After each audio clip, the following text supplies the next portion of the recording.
Ndabaramukije ku bakunzi ba Eric Burundi TV musanzwe mudukurikirana aho muherereye hose haba mu gihugu hagati canke hanze y'igihugu.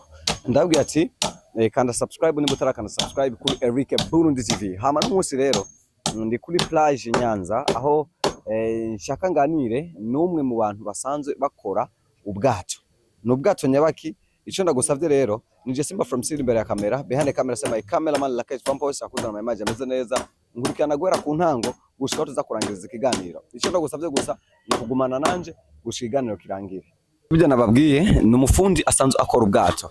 Turashaka tuganire nawe, turaganira nawe mugari ari ku mirimo aza kutubwira vyinshi. Yambo yambufundi. Yambo. Fundi ku bantu bari ko kuraba hajya ari rya mbere bakubonye barifuza kumenya mitwa bandi.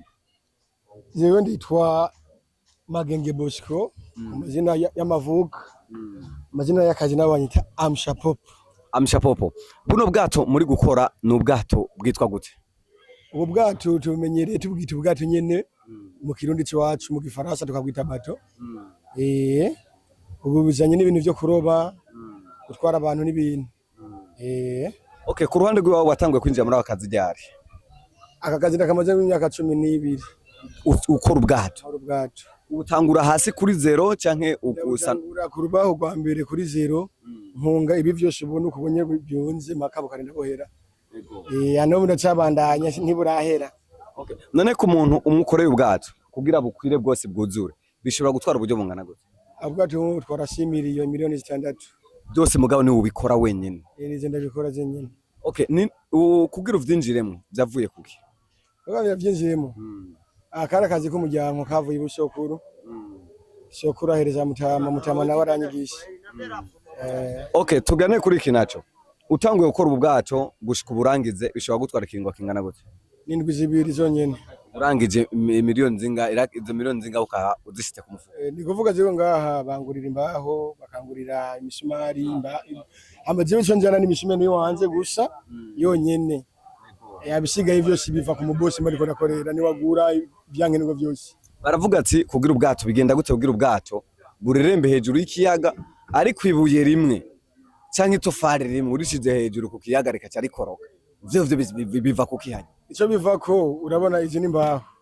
Izi zimaze kuuma zihinduka kujya kumuzira canke iboya.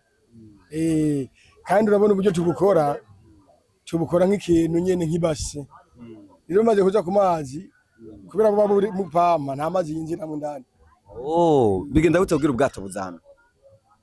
Igituma ubwato buzame icambere hari kubamwo uruzi rwinshi. Umuyaga wabaye mwinshi canke gupakira mukahihendera mukagira umuzigo mwinshi.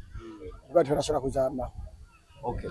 Tugende kuri iki naco. Nakaye kamutera ugwaruka hari abajene benshi bataratahura akazi musanzwe mukora.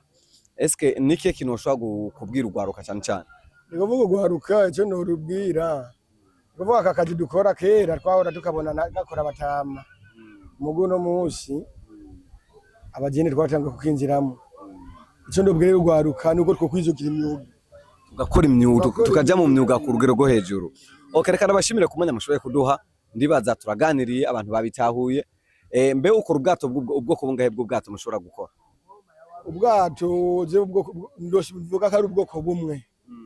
Kuko hari amato mato yakacinga, hari amato y'ibipe, hari n'ubundi bwato bita iboti.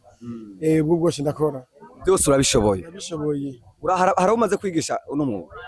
No mwuga uragoye kuwigisha umuntu bivanye nuko bisaba ko umuntu mwigisha atakintu kararonka. Rero umujene uno munsi araraba kwigisha ikintu atakintu ari kararonka. Acacika intege. Avuga ati bya bintu sivyo. Cyabona bya bintu katayivyo. Fundi murakoze cyane. Ndabashimiye ku mwanya mushoboye kuduha. Cyabashaho nta kibazo. Yabakunzi ba Eric Burundi TV nari kumena fundi hano urumvise vyinshi ndibaza wahigiye vyinshi nawe cyane ugwaruka urumva ko ugwaruka igikuru nuko mu kwijukira imyuga kugira bikomeze kugenda neza murakoze cyane.